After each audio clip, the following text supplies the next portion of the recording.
Hey guys, welcome back to our channel. இன்னைக்கு நம்ம சேனலில் சம்வேர் சம்ஹவ் எபிசோட் 2 பார்ட் 3 தான் பார்க்க போகிறோம். சரி வாங்க வீடியோக்குள்ளே போகலாம். ஆல்ரெடி நம்ம பெம் பார்த்தீங்கன்னா ஊருக்கு போகிறேன்னு சொல்லிட்டாங்க. ஸோ அவங்கள சென்ட் ஆஃப் பண்ணி போடலாம் அப்படின்னு சொல்லிட்டு நம்ம ஹீரோயின் கீயும் இதே இடத்துக்கு வந்திருக்காங்க. அதுவும் முக்கியமாக பெம்மோட வீட்டுக்கு. ஸோ பெம் என்ன பண்ணுறாங்கன்னா வந்து பேசிட்டு அவங்கள வழி அனுப்பி வச்சுட்டு அவங்க சொல்ல வேண்டியது சொல்லலான்னு தான் இந்த இடத்துக்கு வந்திருக்காங்க. பட் அவங்களால அதை சொல்ல முடியல. ஏன்னா அவங்க ஆல்ரெடி ஐ லவ்னு சொல்லிட்டு முழுசாக இது வரைக்கும் சொல்லியே முடிக்கல. இங்கேயும் அதே மாதிரி தான் ட்ரை பண்ணுறாங்க. பெம்மோட அப்பா வந்ததும் அவங்களுக்கு ஒரு வணக்கத்தை வச்சுட்டு இவங்க 2 பேரும் பேசிக்கிட்டு இருக்காங்க. அப்போ பெம் என்ன சொல்கிறாங்கன்னா, என் கூட ஏர்போர்ட் வரைக்கும் வந்து சென்டப் பண்ணான்னு சொல்லி கேட்குறாங்க. அதுக்கு கீ இல்லை நான் இங்கேயே அனுப்பிச்சுட்டு போகிறது தான் நல்லது, அங்கே வரைக்கும் வர்றது நல்லது இல்லைங்கிற மாதிரி சொல்லிடுறாங்க. சரி பின்ன நான் அப்புறம் பார்க்கலாம் அப்படின்னு சொல்லிட்டு கிளம்புற மாதிரி பாய் சொல்லிட்டு போய் உட்காந்துடுறாங்க. கார் கொஞ்சம் தூரம் போகுது. ஆனால் கீ யாரும் சும்மா இருக்க முன்னாடி துடிக்கிறாங்க, கடந்து ஓடுறாங்க, ஏன்னு சொல்லிட்டு ஓடுறாங்க. ஓடி போய் குறுக்க காரை வழி மறைச்சிடுறாங்க. மறிச்சதும் இவங்களும் இறங்கி என்னாச்சுன்னு சொல்லி கேட்குறாங்க. இல்லை நான் வந்துட்டு ஒரு விஷயம் சொல்ல மறந்துட்டேன், சொல்லுன்னு அவங்க அப்பா பக்கத்தில் இருக்காரு.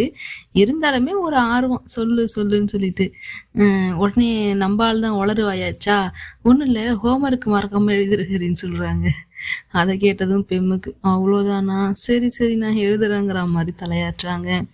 இல்லை நான் வந்துட்டு ஒன்று சொல்லணும்னு சொன்னேன், சொல்லுன்னு இவங்களும் கேட்க, அது வந்து இந்த ஃபேன்ஸ் கிளப்ல கண்டிப்பாக ஒரு ஆட்டோகிராஃப் வாங்கிட்டு வா. என்னது ஆட்டோகிராஃபா, மேன்யூவா அப்படின்னு சொல்லி கேட்குறாங்க. ஆமாம் அதே தான், அதில் கண்டிப்பாக ஆட்டோகிராஃப் வாங்கிட்டு வந்துடுறேன்னு சொல்லிட்டு இவங்களும் சொல்கிறாங்க. அவ்வளோதான் நீ சேஃபாக போ, பாய்ன்னு சொல்லிட்டு இவங்கள வழி அனுப்பி வைக்கிறாங்க. வழி அனுப்பி வச்சுட்டாங்களே தவிர அந்த இடத்துலேருந்து அவங்களால போகவே முடியல. அப்படியே நடந்து போயிட்டே இருக்காங்க. அவங்கள சுற்றி எல்லாமே ஃபாஸ்ட்டாக இருக்க மாதிரி இருக்குது, ஆனால் அவங்க மட்டும் ஸ்லோவாக இருக்க மாதிரி இருக்காங்க. அப்படியே பேக்ரவுண்டில் ஒரு சாங்கு, நாட்கள் நீளுதே நீ எங்கோ போனதும் ஏன் தண்டனை நான் இங்கே வாழ்வதும் அப்படின்னு சொல்லிட்டு சாங்கை போட்டுட்டு வந்தா குறுக்க கிளாஸ் இருக்கிறது கூட தெரியாம நம்ம கீ நடந்து வந்துகிட்டு இருக்காங்க. இன்னொரு பக்கம் பேமு போயிட்டாங்க. இவங்க தனியா இங்க கடந்துக்கிட்டு புலம்பிக்கிட்டு என்ன பண்றதுன்னு தெரியாம அப்படியே டேட்ஸ் எல்லாம் அடிச்சுக்கிட்டு தலையில முக்காடை போட்டுக்கிட்டு ரொம்ப சோகமா ஒரு லவ் ஃபெயிலியரால் எப்படி இருப்பாங்களோ அந்த அளவுக்கு சோகமா நடந்துக்கிறாங்க. வீட்டுல உள்ளவங்களும் இவங்கள கவனிக்கிறாங்க. எல்லாருக்குமே தெரியுது இவ ரொம்ப சோகமா இருக்கான்னு சொல்லிட்டு. இந்த மாதிரியே ஒரு நாளும் கடந்து போய்கிட்டு இருக்கு. அப்போ ஒரு நாள் பார்த்தீங்கன்னா நம்ம பார்க்காலதான் சும்மா இருக்க முடியாதுல்ல. ஒரு நாள் போட்டு கலாய்ச்சி தள்ளுது. யாரோ இங்கே ஒருத்தங்க லவ் ஃபெயிலியர்ல தெரியாம தெரிஞ்சுக்கிட்டு இருக்காங்க. பாவம் அப்படின்னு சொன்னா, என்னது லவ் ஃபெயிலியரா, யாரு என்ன அப்படின்னு சொல்லி கேட்டா, அது ஒருத்தங்க, உனக்கு எதுக்கு, நீ இல்லைல்ல அப்போ நீ கம்முனிருன்னு சொல்லிட்டு வழக்கம் போல நம்ம பாக்கு ஏதோ பாக்கெட்ல போட்டு தின்னுகிட்டு இருக்கு. யாருன்னு கேட்டாங்க இல்லையா, அதுக்கு பாக்கு பதில் சொல்லுது, வேற யாரு நீ தான், எப்ப பாரு அப்படியே சோகமா மூஞ்ச வச்சுக்கிட்டு எங்க பார்த்தாலும் இருட்டுல பகல்லன்னு தனியா உட்காந்துக்கிட்டு, எனக்கே ஒரு சில நேரம் உன்னை பார்த்தா பயமா இருக்கு, பேயன்னு நினைச்சு பயந்துடுறேன், அந்த அளவுக்கு இருக்க நீ, உனக்கு தெரியுதா இல்லையா அப்படின்னு சொல்லி கேட்டது. அதெல்லாம் ஒன்றும் இல்லை, நான் என்னோட ஃப்ரெண்டை மிஸ் பண்றேன் அவ்வளோதான், நீ சொல்ற மாதிரிலாம் ஒன்றும் இல்லை அப்படின்னு சொல்றாங்க. இப்போதான் பேக்ரவுண்ட்ல ஒரு வாய்ஸ் கேட்குது, கீன்னு சொல்லிட்டு. என்னடா இது வாய்ஸ் எங்கேருந்து கேட்குது, சும்மா கேட்டிருக்கும் போலன்னு சொல்லிட்டு ஃபர்ஸ்ட் கம்னு வந்துடுறாங்க. அப்புறம் பார்த்தா பாக்குக்கும் அதே வாய்ஸ் கேட்குது. வேற யாரு, நம்ம பெம்மே தான். அப்படியே தூரத்துலேருந்து ஓடி வருது, ஜாலியில சந்தோஷம் தாங்க முடியல. இவ ஒரு பக்கம் சந்தோஷத்துல அப்படியே ஷாக்ல நின்றுகிட்டு இருந்தா, இந்த பாக்குக்கு ரொம்ப சந்தோஷம். என்ன சந்தோஷம்னா அவ கையில வச்சிருக்க பேக்ல தான் சந்தோஷம். ஏன்னா அவ போயிட்டு வந்திருக்கிறது இங்கிலாந்து. ஸோ இங்கிலாந்து போயிட்டு வந்திருக்கிறதுனால நிறைய திங்ஸ் வாங்கிட்டு வந்திருக்காங்க. ஜாலி பேம், தேங்க்யூ அப்படின்னு சொல்லிட்டு அது கவரை பிரிச்சு பார்த்துக்கிட்டு இருக்க 2 பேருக்கும் நடுவில் நின்றுகிட்டு இருக்கு. இப்போ அப்படியே போயிட்டு ரெஸ்டாரண்ட்ல உட்காந்து பேசலான்னு ஒரு கெஃபே ஷாப்புக்கு போறாங்க. அங்க போய் உட்காந்து பேசிக்கிட்டு இருக்கும் போதுதான் நம்ம பார்க்கால சும்மா இருக்க முடியாதுல்ல, சாக்லேட்லாம் பிரித்து சாப்பிட்டுக்கிட்டு இருக்கு, செம்ம டேஸ்ட்டாக இருக்குது, சூப்பர்னு சொல்லிக்கிட்டு இருக்கும்போது நம்ம பெம்மு, இதையெல்லாம் நான் கீக்காக வாங்கிட்டு வந்தேன், சரி பரவாயில்ல, ஃபீல் ஃப்ரீ, நீ பாட்டுக்கு ஜாலியாக சாப்பிடு, உனக்காகவும் தான், கொஞ்சோண்டு கேக்கும் வை. அப்படியா, சரின்னு சொல்லிட்டு அது பாட்டுக்கு சாப்பிட்டுக்கிட்டு இருக்கா. அப்பதான் பாக்கு ஒரு விஷயம் கேக்குது. 2 மந்த்ஸ் ஆகும் வரதுக்குன்னு சொன்னியே, ஏன் 1 மந்த்லயே வந்துட்டேன்னு சொல்லி கேட்கும்போது, இல்ல 2 மந்த்ஸ் தான் சொன்னேன். ஆனா என்னால அங்க இருக்க முடியல. இருக்க முடியலையா? ஆமா, என்னால அங்க முழுசா முழு மனசோட இருக்க முடியல. எனக்கு ஹாப்பியாவே இல்ல. ஹாப்பியா இல்லையா? எங்களுக்கு புரியல. தெளிவா சொல்லுன்னு சொல்லி கேட்குறாங்க 2 பேருமே. அதுலயும் முக்கியமா நம்ம ரொம்ப அத நோட் பண்ணி எத மிஸ் பண்ணேன், எத மிஸ் பண்ணேன்னு சொல்லி எத மிஸ் பண்ணேன்னு திரும்ப திரும்ப ஆர்வத்தோட கேட்க, நம்ம பார்க்கவும் 2 பேர் மூஞ்சியும் மாத்தி மாத்தி பார்த்துக்கிட்டு இருக்கு. சொல்லு சொல்லுன்னு வெயிட் பண்றாங்க. என் வீட்டை ரொம்ப மிஸ் பண்ணேன்னு சொன்னது. சை கடவுளேன்னு கீழே சாக்லேட்டை தூக்கி போடுது. ஒண்ணுல நீங்க 2 பேரும் பேசிக்கிட்டு இருங்க. எங்க பாட்டி சாஸ் வாங்கணும்னு சொன்னாங்க. நான் போய் வாங்கிட்டு வந்துடுறேன் அப்படின்னு சொல்லிட்டு பாக்கு அந்த இடத்த விட்டு விடுது. இப்பதான் 2 பேரும் ஒரு விஷயம் பேசிக்கிறாங்க. மனசை விட்டு பேசிக்கிறாங்கன்னு கூட சொல்லலாம். பெண் என்ன பண்றானா, கீயை பார்த்து, உன்னோட உடம்ப பார்த்துக்கோ, ஏன் உனக்கு வெயிட் லாஸ் ஆச்சு பாரு, உன் சீக்லாம் ரொம்ப சின்னதான மாதிரி இருக்கு, தட்டையா இருக்கு, ஏன் உன்னை நீ கவனிச்சுக்கிறது இல்லையான்னு சொல்லி கேக்குறா. அப்பதான் அவளுக்கே தோணுது, ஓ அப்படி ஆயிடுச்சா அப்படின்னு சொல்லிட்டு, சரி இனிமே இந்த மாதிரி என்ன நீ பார்க்க கூடாதுன்னா என்னை விட்டுட்டு நீ போகாத, உன்னை நான் ரொம்ப மிஸ் பண்ணேன்னு என் மனசு விட்டு அவங்க வெளியில சொல்றாங்க. இவ்வளோ நாள் உன்னை பார்க்காம என்னால் இருக்கவே முடியல அப்படின்னு சொல்லிட்டு. நான் எப்போவுமே இங்கிலாந்து போவேன். ஆனால் இந்த டைம் நான் இங்கிலாந்து போனது நான் உன்னை ரொம்பவே மிஸ் பண்ணேன். என்னால் நீ இல்லாமல் அங்கே இருக்கவே முடியல. நீ என்னை மிஸ் பண்ணியான்னு சொல்லி கேட்கும்போது, ஆமாம் நானும் உன்னை மிஸ் பண்ணேன்னு சொல்லிட்டு, உன்கிட்ட ஒரு விஷயம் சொல்லணும் மறுபடியும் ஐயின்னு ஆரம்பிக்கிறாங்க. ஆனால் மறுபடியும் வேற ஏதோ சொல்லி விட்டுட்டு போயிடுறாங்க. இப்போ போயிட்டு வீட்டுக்கு போய் பாக்கும் கீயும் உட்காந்து பேசிக்கிறாங்க. பாக்கு பயங்கரமா கீயை பிடிச்சி திட்டி விட்டுக்கிட்டு இருக்கு. நீ என்ன நினைச்சுக்கிட்டு இருக்க? பெம் ஒன்று மிஸ் பண்றேன்னு சொல்லியிருக்கா, நீ இல்லாம இருக்க முடியாதுன்னு சொல்லியிருக்கா, இதுக்கெல்லாம் என்ன அர்த்தம்? இதை கூட நீ புரிஞ்சுக்க மாட்டியா? மரமண்டை மாதிரி வந்திருக்கேன், மரமண்டைன்னு திட்டுது. நான் என்ன பண்றது? நான் ஆல்மோஸ்ட் பாதி சொல்லிட்டேன், மீதியை சொல்ல என்னால முடியல. நானும் சொல்லணும்னு ஒரு தடவையும் ட்ரை பண்றேன், எனக்கு என்னமோ ஆகுது, என்னால முடியல, என்னால சொல்ல முடியல. அப்படியே எப்படி சொல்றது, ஒரு ஹார்ட் அட்டாக் மாதிரி அந்த நேரத்துல எனக்கு வந்துருது அப்படின்னு சொன்னேன். என்கிட்ட நீ காரணம் சொல்லாதன்னு மண்டையிலே அடிக்குது. ஏன்னா அந்த அளவுக்கு பாக்கும் ரொம்ப ட்ரை பண்ணுது இவங்களுக்குள்ள அதை வந்து எக்ஸ்பிரஸ் பண்ண வைக்கணும் அப்படின்னு சொல்லிட்டு. எனக்கு பயமா இருக்கு, ஒருவேளை நான் சொல்லி அவள் நோ சொல்லிட்டானா நான் என்ன பண்றது? அதுக்கப்புறம் அவளை பார்க்க முடியாது, பேச முடியாது, நான் எப்படி அங்க இருப்பான்னு சொல்லிட்டு 2 பேரும் அதை பத்தி தான் பேசிக்கிட்டு இருக்காங்க. அப்ப பார்க்க என்ன சொல்லுதுன்னா, இதுக்கு சீக்கிரமே நம்ம ஒரு முடிவு கட்டணும், இல்லைன்னா இப்படியே விட்டோம்னா சரி வராது.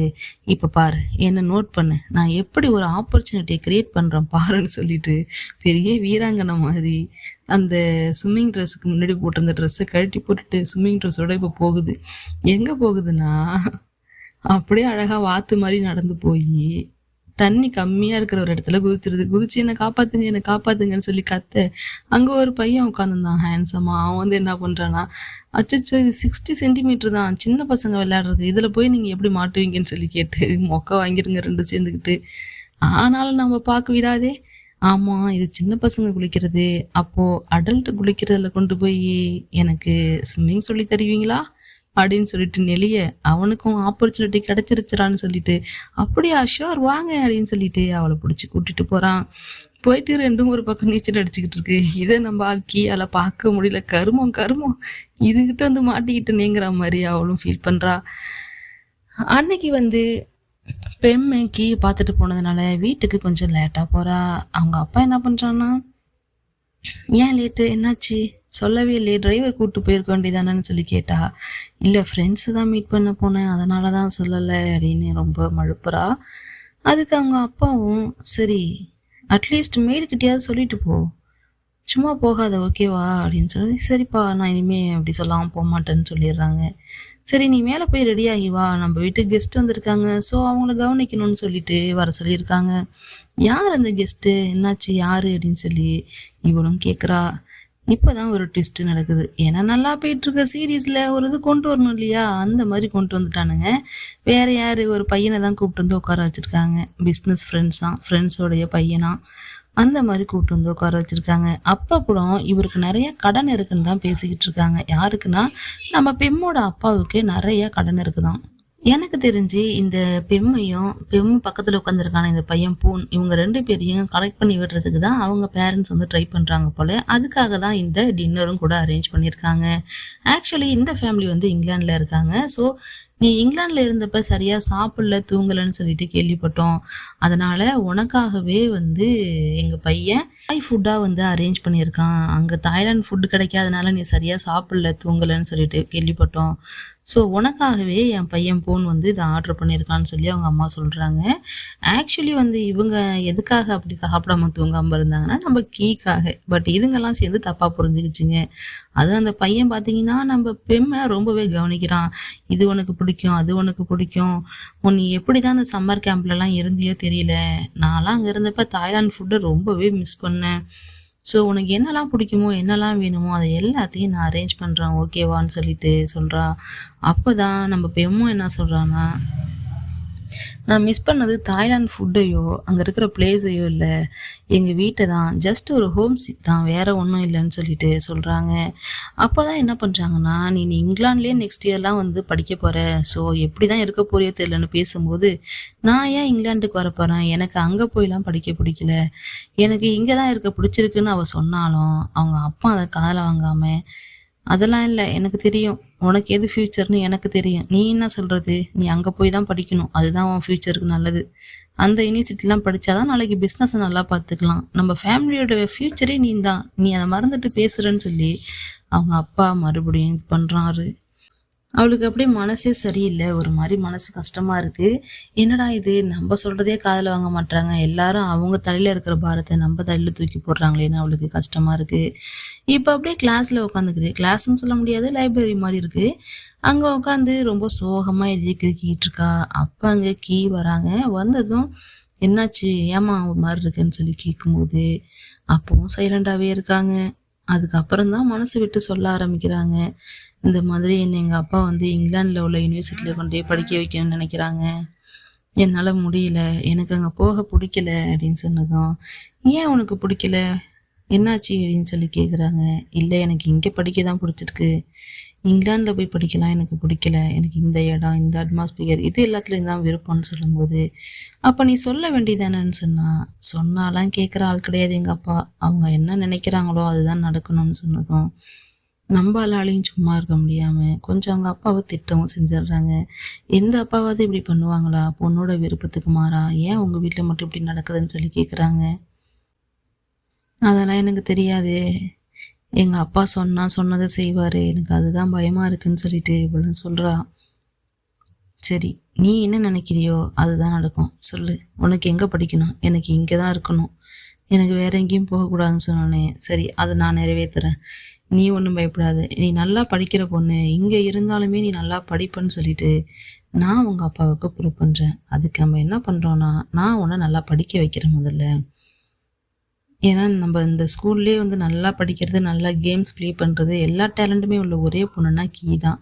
ஸோ அவள் என்ன பண்ணுறான்னா, நான் உன்னை படிக்க வைக்கிறேன், உனக்கு எல்லா விதத்துலையும் நான் ஹெல்ப் பண்ணுறேன் படிக்கிறதுக்கு, இங்கே இருந்தாலே நான் நல்லா மார்க் வாங்கணும்னு உங்கள் அப்பாவுக்கு காட்டு, ஸோ அதை வச்சு நம்ம இங்கேயே உள்ள யூனிவர்சிட்டியில் உனக்கு அப்ளை பண்ணிடலாம், நான் கூட இங்கே தான் படிக்க போகிறேன், நீ எங்கே படிக்கிறியோ அங்கேயே நானும் படிக்கிறேன், என்ன படிக்கலான்னு சொல்லி யோசிக்கிறாங்க. அப்போது கீ என்ன சொல்கிறாங்கன்னா, ஏதோ ஒரு டிகிரி தான் நான் படிப்பேன், இன்ஜினியரிங்கோ ஏதோ ஒன்று, அப்போ நான் உன் கூட ஜாயின் பண்ணிக்கிறேன்னு சொன்னதும், சரி இதுவும் நல்லா இருக்குங்கிற மாதிரி அவளும் ஒரு செகண்ட் சந்தோஷமாக பார்க்குறா. சரி, நாளையிலேருந்து நம்ம இதை பிளான் போடுறோம், நல்லா பண்ணுறோம், நல்லா படிக்கிற, நல்ல மார்க்ஸ் வாங்குற, இங்கே உள்ள யூனிவர்சிட்டிலேயே ஜாயின் பண்ணுற, ஓகேவா, அவ்வளோதானே அப்படின்னு சொல்லிட்டு 2 பேரும் ப்ராமிஸ் பண்ணிக்கிறாங்க. ப்ராமிஸ் தானே, ப்ராமிஸ் தான், கண்டிப்பாக 2 பேரும் இங்கே தான் படிக்கிறோம், இது ப்ராமிஸ்ன்னு சொல்லிட்டு 2 பேரும் சிரிச்சுக்கிட்டு ஜாலியாக இந்த பார்ட்டு முடிஞ்சிருது. நெக்ஸ்ட் பார்ட்டில் மறுபடியும் மீட் பண்ணலாம். தேங்க்யூ.